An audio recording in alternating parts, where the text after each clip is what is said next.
Hello, so we're going to have a look at the exam question. Evaluate the extent to which a subsidy given to producers might encourage an increase in the consumption of a product such as pure tea, which generates positive externalities. So, this is quite clearly a market failure based exam question. And just to start off with, we should recap the key elements that should be included within a market failure based exam question. So, we should always start off with key definitions in our response. Then we should look to outline the market failure, and then we should look specifically at the method of intervention that the question is asking us to consider and how that would be used to correct the market failure. Then we should evaluate that method of intervention.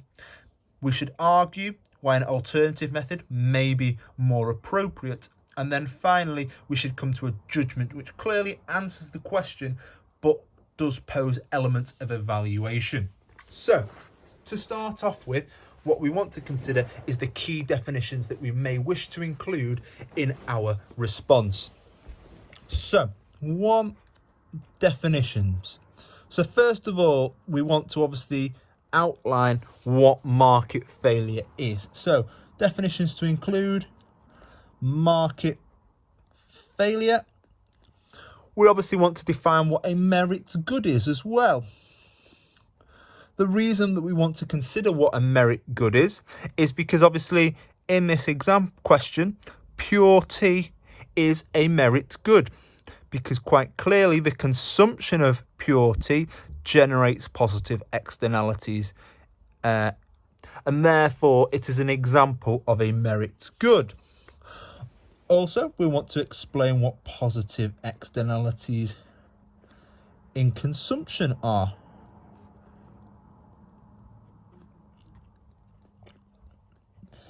And what we can do here is we can get in some application. We can quite clearly explain why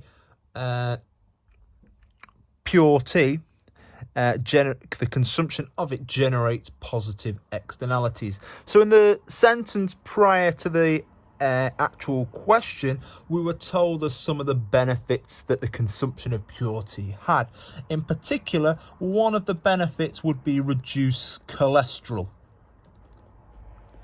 Obviously, if the consumption of pure tea reduces cholesterol levels, then there should be a reduced risk of heart disease. That reduced risk of heart disease will therefore lower pressure on health services, because obviously hospitals will not need to treat as many patients for heart disease if the consumption of pure tea increases.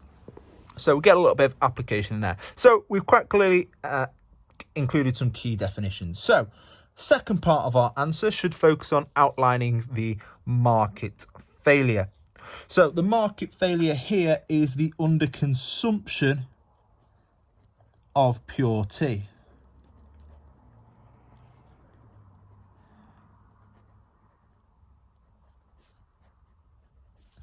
So we can draw a relevant diagram to represent this market failure.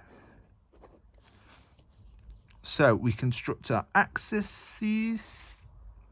We label the axes, so we'll label it price, cost, and benefit. We'll label this quantity. We'll introduce two downward sloping curves, and we will have one upward sloping curve. That one upward sloping curve is going to be labelled supply is equal to marginal private cost is equal to marginal social cost. Right, with any positive externality, the social optimum is always going to be the right of the free market equilibrium, because obviously we want people to consume more of them, and we want producers to produce more of them, because obviously there are benefits to society. So the social optimum with positive externalities is going to be to the right. So therefore this curve is going to be labelled marginal social benefit, and this curve is going to be labelled marginal private benefit, and that's equal to demand. So we should now mark on our diagram the relevant quantities. So we've got Q, we've got Q1, and we also want to label our deadweight loss or welfare loss on as well. Okay, so we've drawn our diagram. I'm just highlighting now the welfare loss or deadweight loss. So I'll put a label to that, welfare loss. I'm going to add in some letters as well. So I'm going to label that circle there. I'm going to label that A. I'm going to label this B. And I'm going to label that C. So we need to make sure we have some explanation of what on earth is going on here and why there is a clear market failure. So we can quite clearly see at every level of output,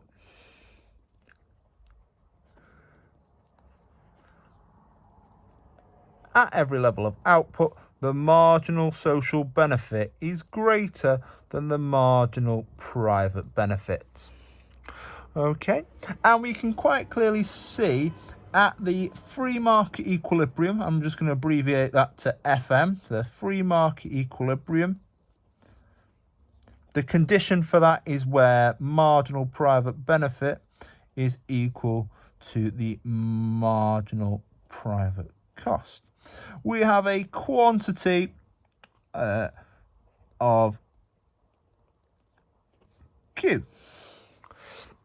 We have a quantity of Q, and at the social optimum, and I'm going to just abbreviate that to SO. So at the social optimum, the condition for that is where the marginal social benefit is equal to the marginal social cost.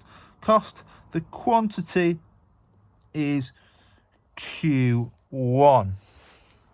Okay, and as a result, what we see is, because obviously there are positive externalities in consumption, and at the free market equilibrium only a quantity of Q is consumed, when in reality we would like, well, in theory we would like people to consume a quantity Q1.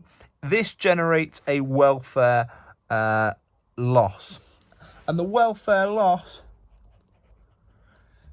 is area ABC.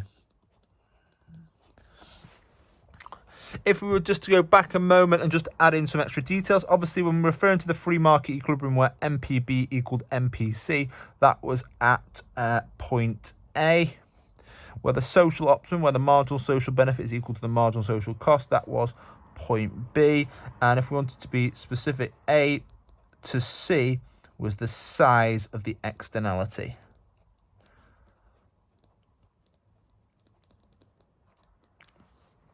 Okay, so we have a clear welfare loss of ABC, and the reason we have that is the benefits aren't taken into, the full benefits of consuming pure tea are not considered. So the reason we have so there's a clear market failure. It's allocatively inefficient.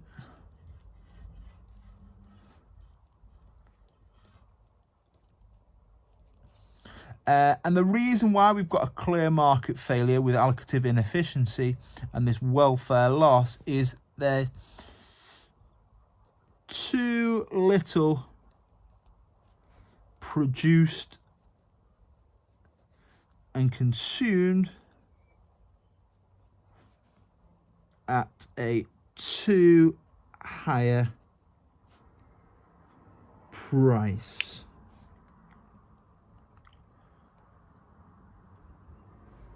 And the market failure that we're addressing is market failure of underconsumption.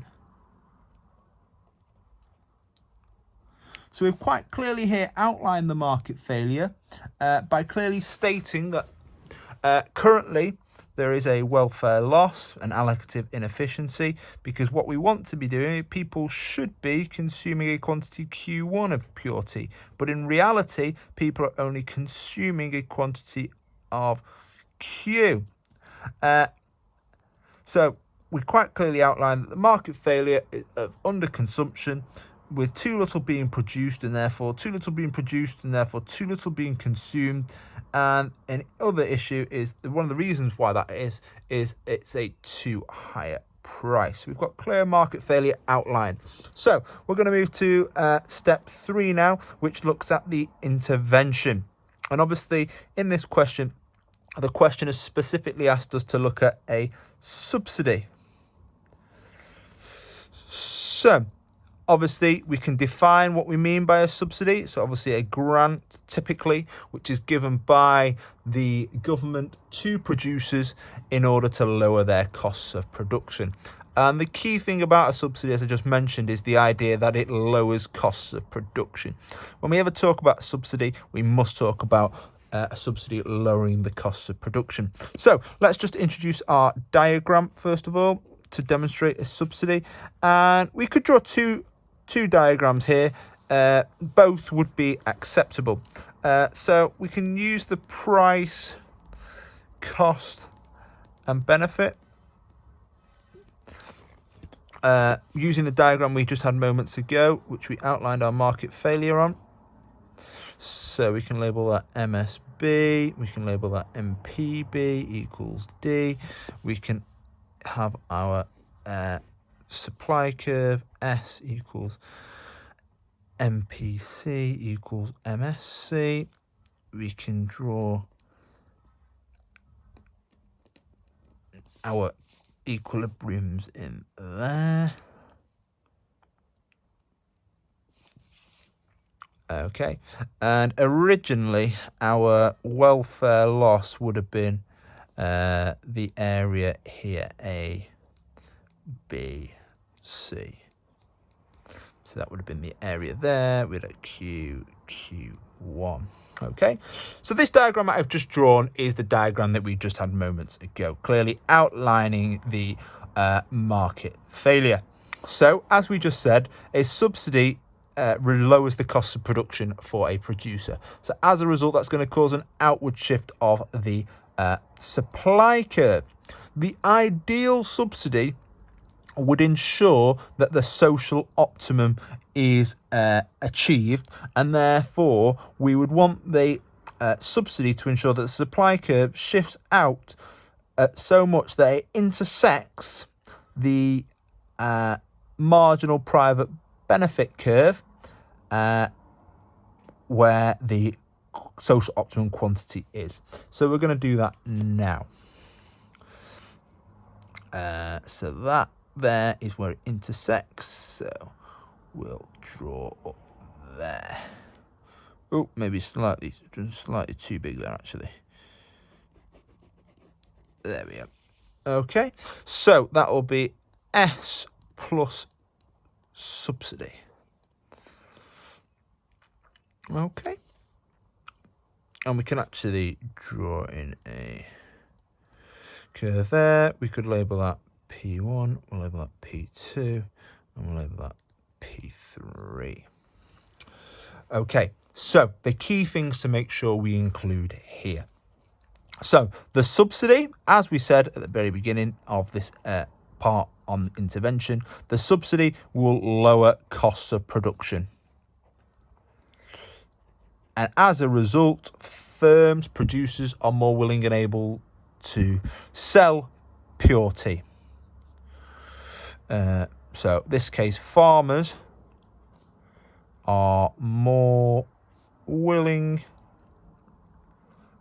and able to sell pure tea. Able to sell pure tea at the given price at this time. So when in receipt of the subsidy, they're more willing and able to sell their pure tea. Okay, so as a result, what this causes, it causes an increase in the supply. So what we see on our diagram is we see the outward shift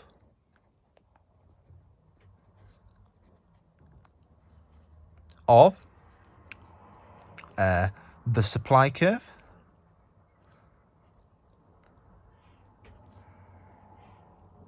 We go from S equals MPC equals MSC to S plus subsidy. Okay, I've just realised once I was doing that, we missed off the quantity there, so we'll add that in there. Don't want to be having an inaccurate diagram. So, increase in the supply, outward shift of the supply curve, S equals MPC equals MSC to S plus subsidy. We see an extension along the demand curve, so we see extension on the marginal private benefit curve.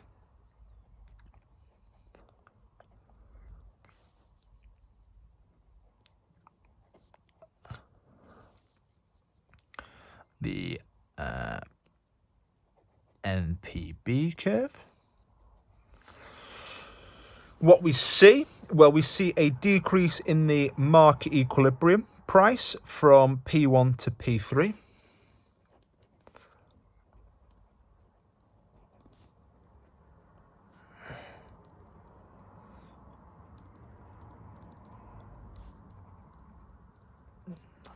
So we go from P1 to P3. We see an increase in quantity from Q to Q1. Okay, so we have effectively explained how a subsidy would work. So we said the subsidy would decrease costs of production.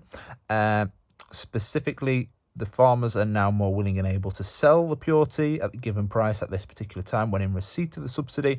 And as a result, this causes an increase in the supply. And we've explained the outward shift of the supply curve and the extension along the MPB curve or the demand curve. We see the market equilibrium price fall from P1 to P3, and we see an increase in quantity from Q to Q1.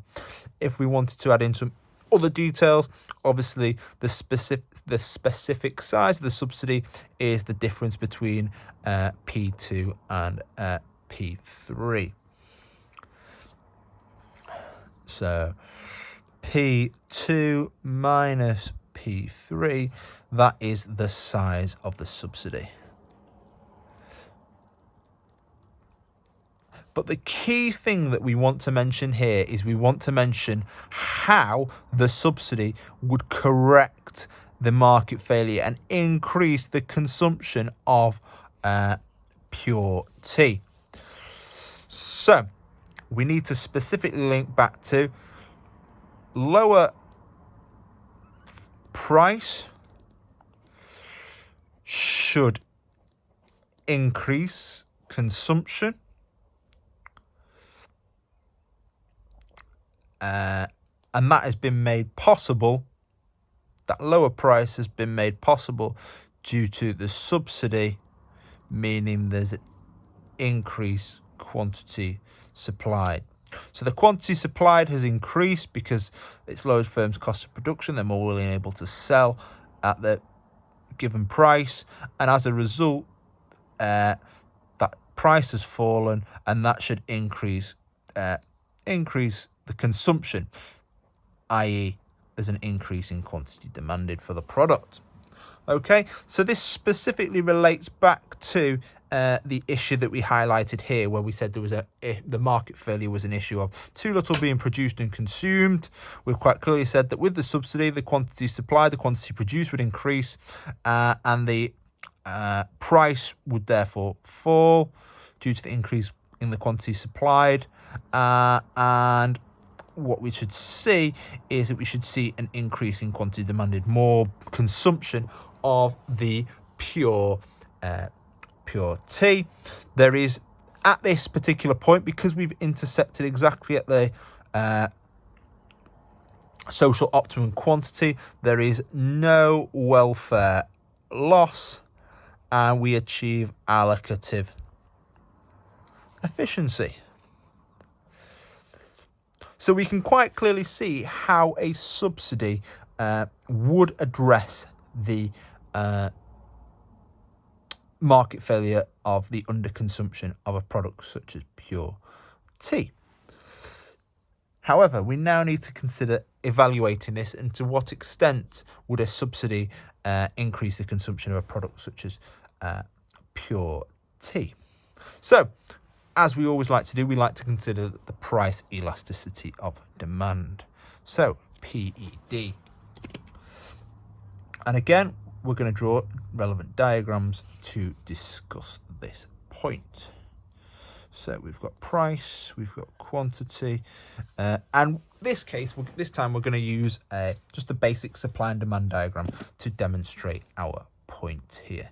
So we've just got our supply curve there. Let's first of all start off with inelastic demand.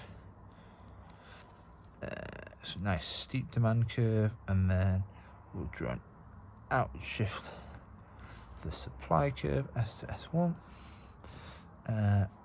P, Q, and then we'll do that there. Q1. So let's just consider this first one. So if it's price inelastic, decrease in price, P to P1 due to the subsidy, we need to do a less than proportional increase in QD from Q to Q1. So what we can quite clearly see here is if the price elasticity of demand of pure tea is inelastic, and the reason it may be price inelastic is pure tea, as it says, very popular in China, may be classed therefore as a necessity. And therefore, a decrease in the price of subsidising it may only cause a less than proportional increase in quantity demanded, and therefore may not solve the market failure, because obviously there's a less than proportional increase in the demand of it. Whereas if the price elasticity demand was price elastic, then we would see a different story. And again, we're just going to include a diagram to demonstrate this.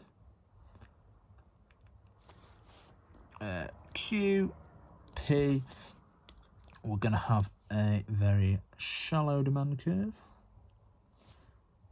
D, S, S1, outward shift there.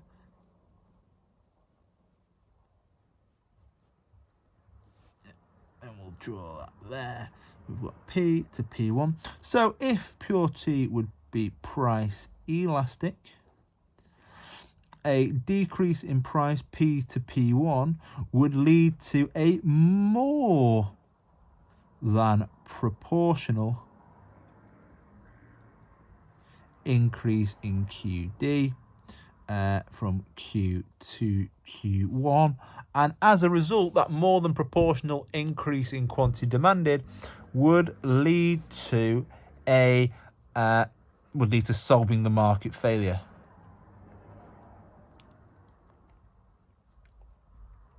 So what we really hope for is that the price elasticity of demand for the pure tea is price elastic, because the subsidy would allow the price of the product to decrease, and that decrease in price would lead to a more than proportional increase in the quantity demanded for the pure tea, and therefore would help solve the market failure effectively.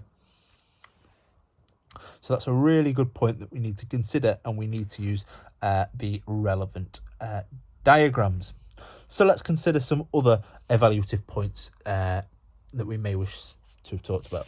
So if we just flip over. So we may wish to consider, is the subsidy passed on to consumers? Is the subsidy passed on to consumers? Question mark.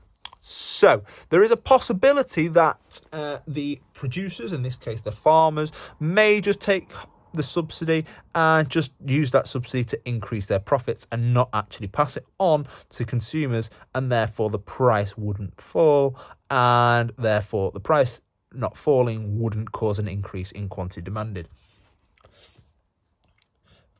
Producers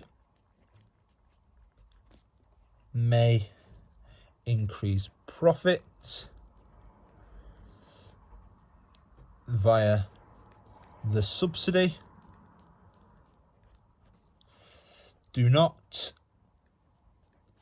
pass the subsidy on to consumers, and because they don't do that, so price does not fall. And if the price does not fall, there's no increase in quantity demanded, and therefore the consumption of a product such as purity, increase in the consumption of a product such as purity does not occur. So we have to be very mindful that obviously some producers may not pass on the subsidy to the consumer. Okay. Obviously, we need to also consider the potential issues here with government failure as well. So a subsidy, there are elements, issues with subsidy, so government failure. So there could be some elements of government failure. Obviously, we need to consider issues such as the opportunity cost. Obviously, the money that you used for this subsidy could have been spent elsewhere.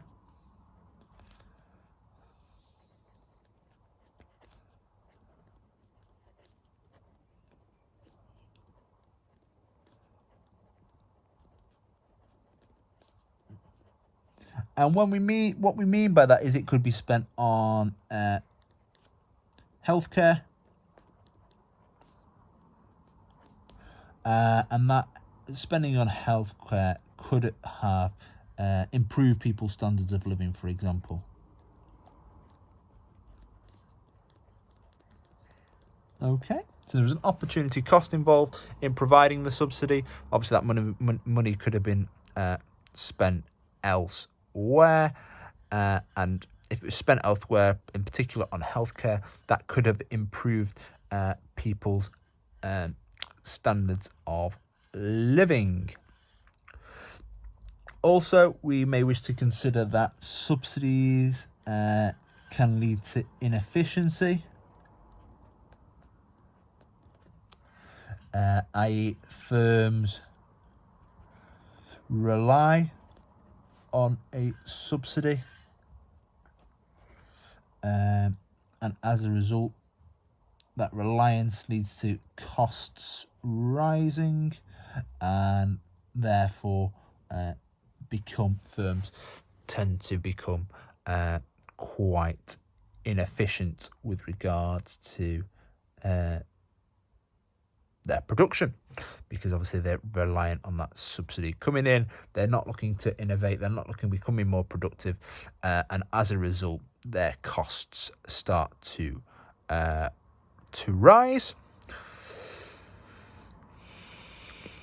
Right, what we may wish to do now is we're going to wish to consider an alternative method.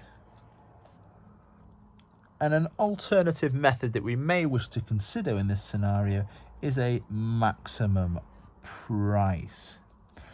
I'm not going to go through maximum price in detail. All I will do is I'll just draw a quick diagram and I will explain why a maximum price may be a better method.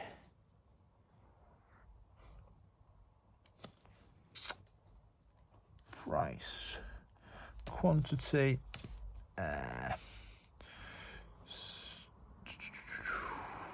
demand. I'm going to draw supply quite inelastic. And I'll explain why I did that in a moment. I'm going to add in my maximum price.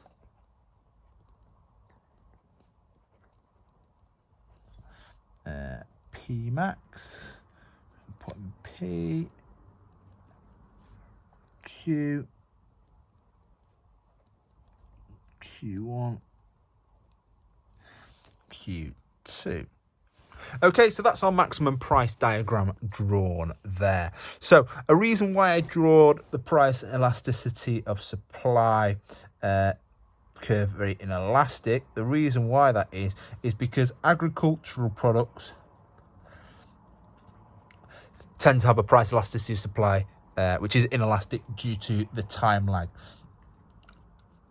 Because obviously planting a product, you don't see that product being produced within a day. A product, when you plant something, it takes a number of years to grow, so you can't react to any changes in prices very quickly. So as a result, we see excess demand is smaller. So price elasticity of supply is inelastic. We see a reduction, therefore, in excess demand. And that reduction in excess demand should therefore be beneficial, because what the maximum price does is the P max should ensure an increased quantity demanded from Q to Q2, and the reason why that increase in quantity demand from Q to Q2 is going to be specifically be quite effective is because the size of the excess demand is going to be a lot smaller. Okay, obviously there's excess demand because Q2 is greater than the quantity supplied, which is Q1. And the other main benefit of obviously involving a maximum price is there is no cost to the government. Okay, so it's quite important that we consider that obviously a maximum price doesn't cost the government any money as well. So we get the increased quantity demanded, but at no cost to the government. So actually a maximum price may be more effective. And it's really important, as I've been reiterating when I've been talking about a maximum price, when we suggest an alternative, we need to suggest and explain why it would be better than the method of intervention that is stated in the question. So we've said it's better because it causes the increased quantity demanded. We said particularly it's going to be effective because the size of excess demand isn't going to be particularly large, and there is no cost to the government in introducing a maximum price.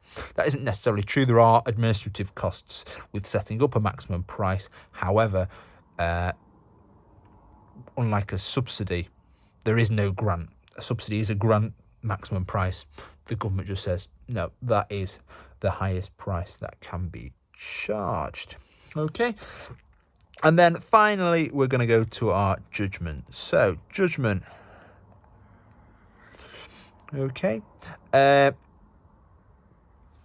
What we need to consider, is a subsidy going to be effective?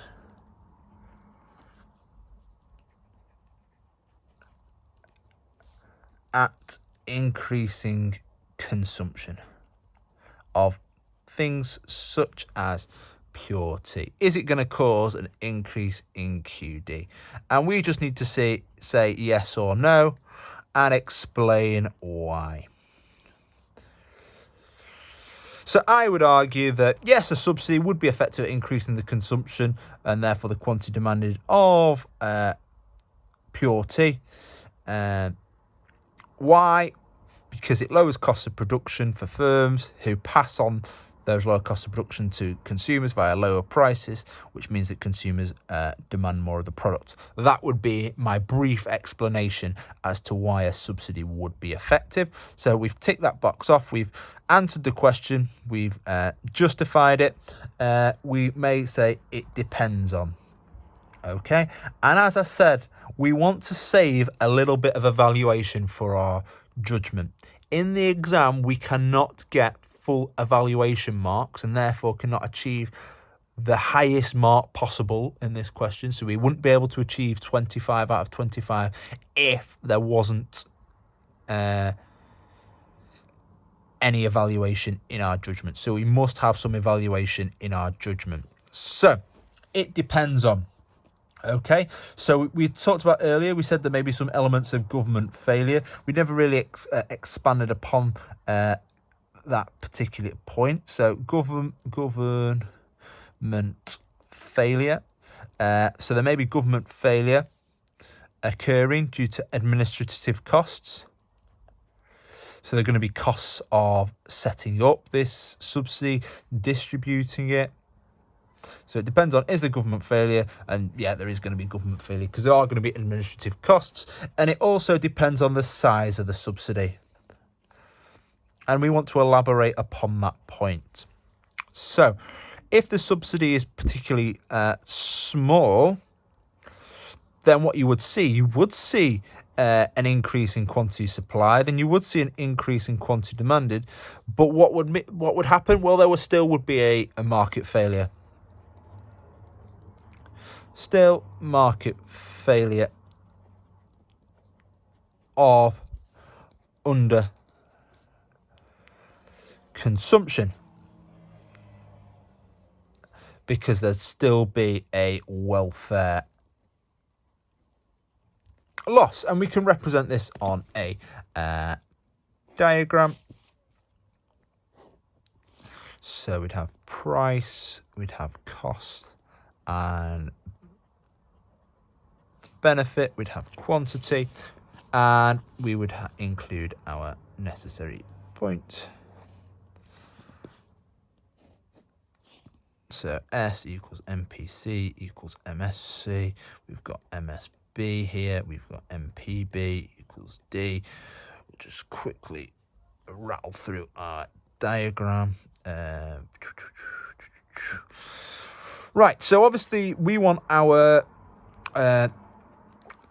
subsidy to be equal to the size from here to here. That would be the ideal subsidy, because that would ensure that the social optimum quantity of pure tea is consumed. However, if the subsidy is only very small, like the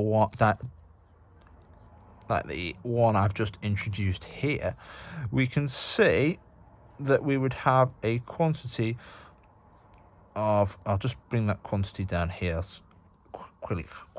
It's quite small, the diagram I've drawn. We can quite clearly see that the quantity would be Q2.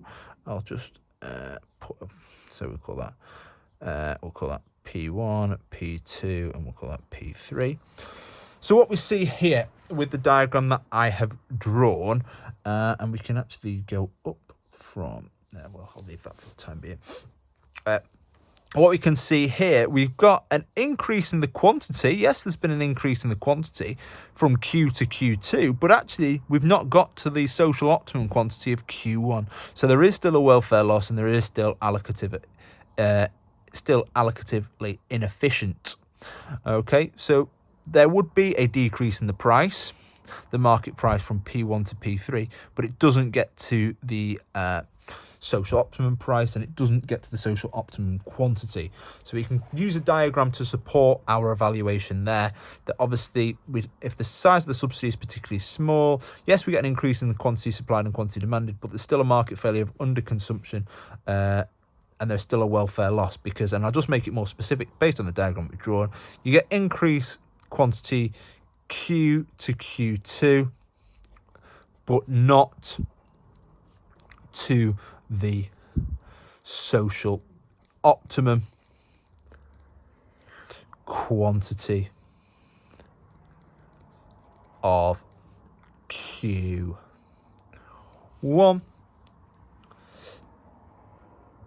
And that's the point I wanted to make, that the quantity would increase, but not to the social optimum quantity of Q1. So there'd still be under consumption. And actually, the other point we may wish to make is, if the subsidy is too big, for example, it may generate a new market failure.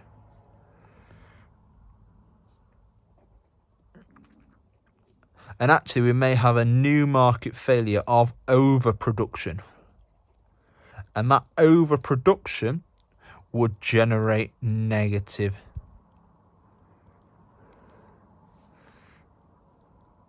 externalities. Okay, so if the subsidy is too big, actually, we may find that, wow, actually, we're producing too much of this product, too much is being produced, and therefore too much may also therefore being consumed, and this is therefore going to generate some negative externalities. So the success of the subsidy is very much dependent on the size of it, and also the information held by the government on the size of the market failure. Because the government knows the size of the market failure, they're more likely, therefore, to put the appropriate subsidy in place. However, if they don't have an accurate picture of what this market failure is, they're not going to be able to put the necessary subsidy in place. Information held by the government on the size of this market failure, if inaccurate knowledge, as we've discussed moments ago, subsidy may be too small or too big. So if inaccurate, the knowledge, the subsidy may be too small or too big, and therefore there'd still be market failure. Brilliant. So just to recap, we outlined the key terms with regards to this question. We clearly outlined the market failure with regards to underconsumption of pure tea. We outlined how a subsidy would increase the consumption of pure tea and address the market failure by specifically increasing the quantity that's consumed, i.e. the quantity demanded has increased. And that increase in quantity demanded would have been caused by the greater quantity supplied of pure tea, and that increased supply of it would have led to a lower price of it. We did argue, though, that the extent to which the subsidy would be effective would depend on the price elasticity of demand of pure tea, with various elements discussed there. If it's price inelastic, the impact of the subsidy would be marginal, whereas if it was price elastic, it would be far more effective, the subsidy. And then if we look at some other evaluative points, is the subsidy passed on to consumers?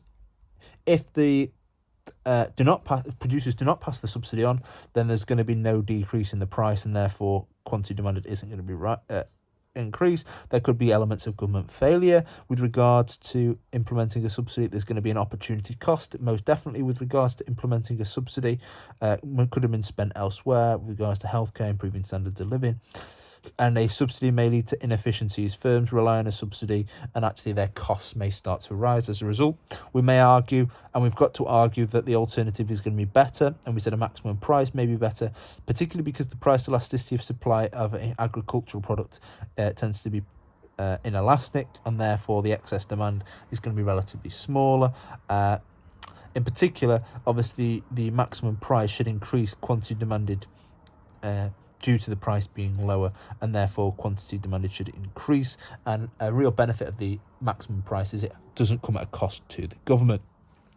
We said the judgment should answer the question, is it going to correct the market failure? Is the subsidy going to increase consumption? Yes, no. We argue yes, it would, because the subsidy would reduce firms' cost of production and they would supply more, and that would lead to a decrease in the price, which should increase quantity demanded. We did say, however, it would depend on some key elements, and we said it would depend on particularly the size of the subsidy. The subsidy being too small would still mean there is a market failure of underconsumption, and also the market failure if the subsidy could be too big, and obviously if the subsidy is too big, it could actually lead to negative externalities. And also it would depend upon the information held by the government on the size of the market failure. If the government didn't have accurate information on the size of the market failure, they wouldn't therefore be able to implement the necessary subsidy, and that would therefore mean that the subsidy would be ineffective, because there would still therefore be a market failure.